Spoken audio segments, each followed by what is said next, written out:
There's a version of 70 where the body still listens, where stairs aren't a negotiation, where vacations happen without worry, where mornings don't begin with stiffness and the afternoon doesn't end in exhaustion. And then there's the other version, the one where independence slowly slips away, where walking to the mailbox feels like a task, where memory gets foggy and joints ache and every single day feels just a little bit harder than the last. Here's what changes everything. The difference between those two versions isn't luck and it isn't genetics. It's being decided right now, today, by a handful of habits so quiet, so ordinary that they're almost invisible. But inside the body, these habits are either building strength, protecting the brain, keeping joints healthy, and preserving freedom, or they're doing the exact opposite. In this video, I'm going to explain the specific daily habits that determine which version of 70 becomes real. I'll show what's actually happening inside the muscles, the bones, the brain, and the blood vessels, what almost everyone gets dangerously wrong, the one mistake that cancels all the benefits, and exactly how to protect the body so that aging doesn't mean losing control. Stay until the very end, because the final habit is the one that ties everything together, and it's the one most people completely overlook. Let's start with something that sounds too simple to matter, but is actually the foundation of everything. Movement, not exercise, not gym routines, just regular daily movement, walking, standing, climbing a few stairs, carrying groceries, bending down to pick something up. After the age of 50, the body enters a phase where muscle tissue begins to disappear. This process is called sarcopenia, and it happens to everyone. Every decade after 50, the average person loses between 5 and 8% of their muscle mass. That might not sound like much, but muscle is what holds the skeleton upright. It's what stabilizes the knees and hips. It's what catches the body during a stumble. It's what allows someone to stand up from a chair without using their hands. When muscle disappears, so does independence. Here's what most people misunderstand. They think muscle loss is just about looking weaker or feeling a little slower, but muscle is metabolically active tissue. It pulls sugar out of the blood and uses it for energy. It releases chemicals that reduce inflammation. It protects the joints by absorbing impact. It even affects the brain, because when muscles contract during movement, they send signals up the spinal cord that improve mood, focus, and memory. When muscle mass drops, blood sugar becomes harder to control. Inflammation rises, joint pain increases, energy drops, the brain gets less stimulation. This is why people who stop moving regularly often feel tired, stiff, foggy, and uncomfortable all at once. The fix is surprisingly simple. Walk every single day. 30 minutes is ideal, but even 15 minutes done consistently will protect muscle mass and keep the body responsive. Add in resistance a few times a week. That could mean lifting light weights, using resistance bands, doing wall push-ups, or even just standing up and sitting down from a chair repeatedly. The goal is to keep the muscles working because the body only keeps what it uses. Muscle that isn't challenged gets broken down and recycled. Muscle that gets used regularly stays strong and functional. But here's where it gets even more interesting. The second habit that decides freedom at 70 is protein intake. And this is one of the most misunderstood topics in aging. For decades, older adults were told to eat less, to watch their portions, to avoid heavy meals. But when it comes to protein, eating less is one of the worst things someone over 50 can do. Protein is made of amino acids, and amino acids are the building blocks the body uses to repair muscle, make enzymes, produce hormones, and maintain the immune system. After 50, the body becomes less efficient at using protein. It needs more of it just to maintain what it already has. Most older adults eat far too little protein, especially at breakfast. A typical breakfast might be toast, cereal, or fruit.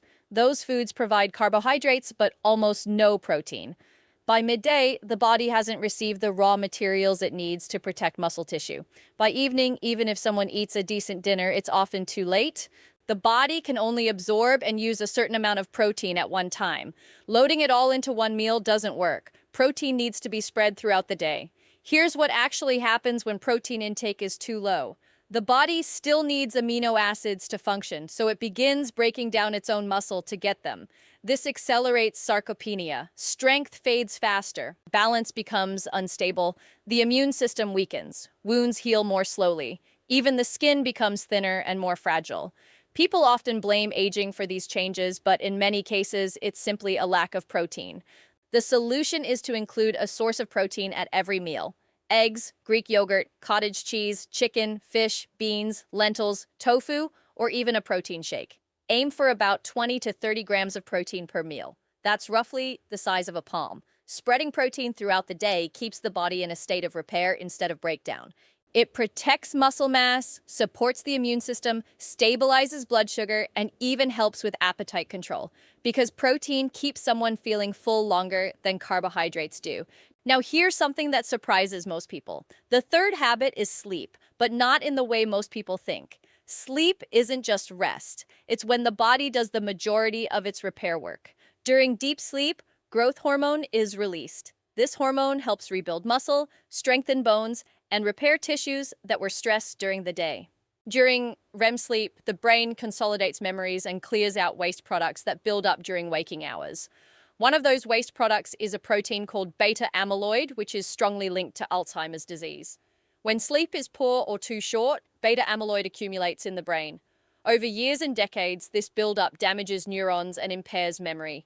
Poor sleep also affects blood sugar control. Just one night of bad sleep makes the body less sensitive to insulin, which means sugar stays in the bloodstream longer. Over time, this increases the risk of type 2 diabetes, weight gain around the belly, and chronic inflammation.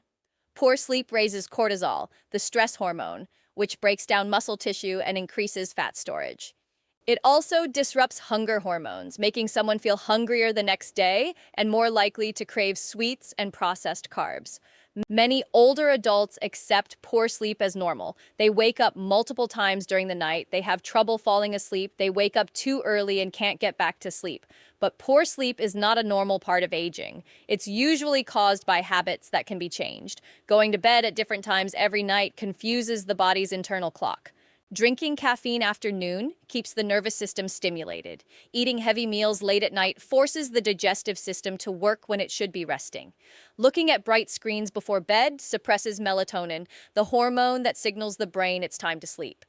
The fix is to create a consistent sleep routine. Go to bed and wake up at the same time every day, even on weekends. Avoid caffeine after noon. Finish eating at least 2 to 3 hours before bed. Dim the lights in the evening and keep the bedroom cool, dark, and quiet. If waking up to urinate is the problem, reduce fluid intake in the 2 hours before bed. These small changes can dramatically improve sleep quality, which in turn protects the brain, supports muscle repair, stabilizes mood, and improves energy during the day. But the real surprise comes next. The fourth habit is managing blood sugar, and this affects far more than just diabetes risk. Blood sugar, or glucose, is the body's main fuel source. After eating, glucose enters the bloodstream, and insulin helps move it into cells where it can be used for energy. But when blood sugar spikes too high too often, the cells become resistant to insulin. They stop responding to it properly. This is called insulin resistance, and it's one of the root causes of aging-related decline. Insulin resistance doesn't just lead to diabetes. It increases inflammation throughout the body.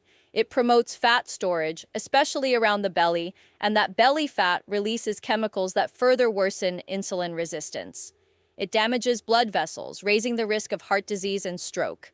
It affects the brain, reducing blood flow and increasing the risk of dementia. It weakens the immune system and slows wound healing. It even affects the joints because high blood sugar causes proteins to become stiff and sticky through a process called glycation, which damages cartilage and connective tissue.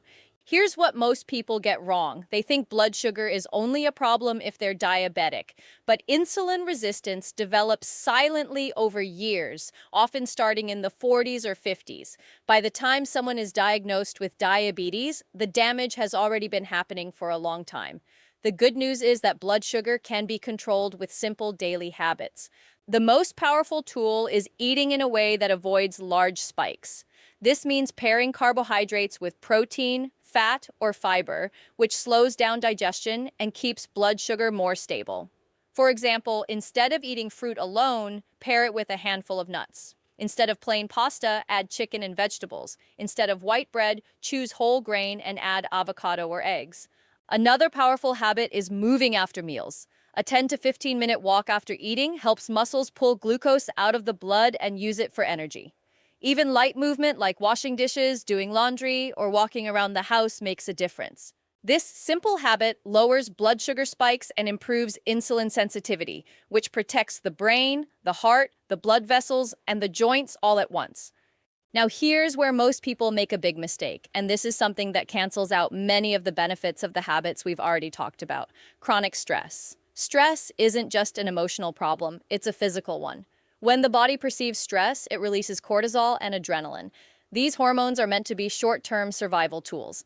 They increase heart rate, raise blood pressure, and flood the bloodstream with glucose to provide quick energy. But when stress becomes chronic, when it's present day after day, these hormones stay elevated and they start causing serious damage.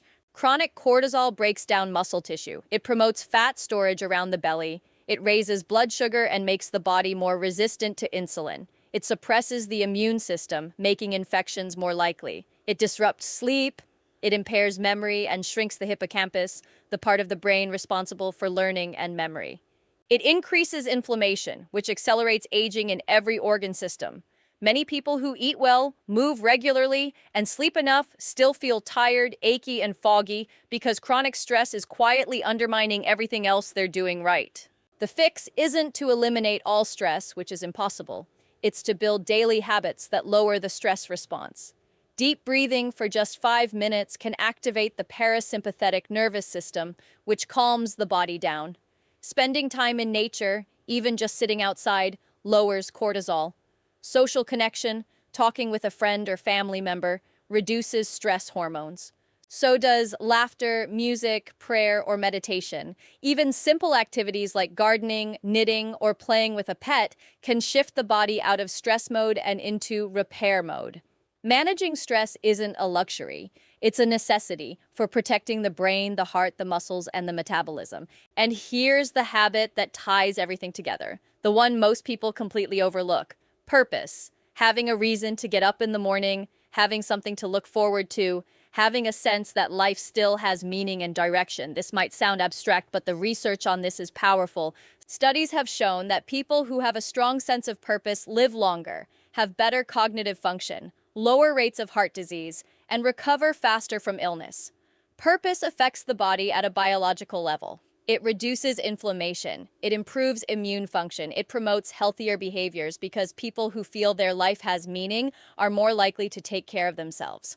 Purpose doesn't have to be grand. It doesn't mean starting a business or changing the world. It can be as simple as being there for grandchildren, volunteering once a week, tending a garden, mentoring someone younger, staying involved in a community or church, learning a new skill, or maintaining close friendships. The key is having something that gives life structure and meaning, something that makes someone feel needed and connected.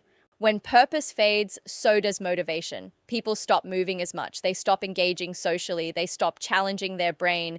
They eat less carefully. They sleep poorly. They lose interest in the activities that once brought joy. This downward spiral accelerates aging and increases the risk of depression, cognitive decline, and physical frailty. But when purpose is strong, it creates a positive cycle. People stay active, they maintain relationships, they keep their brain engaged, they take better care of their health, and all of this protects independence. So here's the truth. Freedom at 70 isn't decided by one dramatic choice. It's decided by small, quiet, daily habits that either build strength and resilience or slowly erode them. Move every day to protect muscle and bone. Eat enough protein at every meal to support repair. Sleep consistently to let the body and brain recover.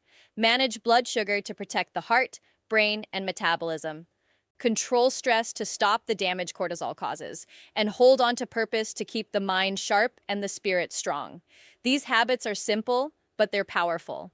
Done consistently, they create a version of aging where the body still works, where the mind stays clear, where independence is protected, and where life remains full and meaningful. So let me ask, what's one habit from this video that you're going to start working on today? Drop it in the comments below. And if this video helped you see aging in a new way, hit that like button, subscribe to the channel, and watch the next video where I explain the foods that protect your brain after 60. Thanks for watching, and I'll see you in the next one.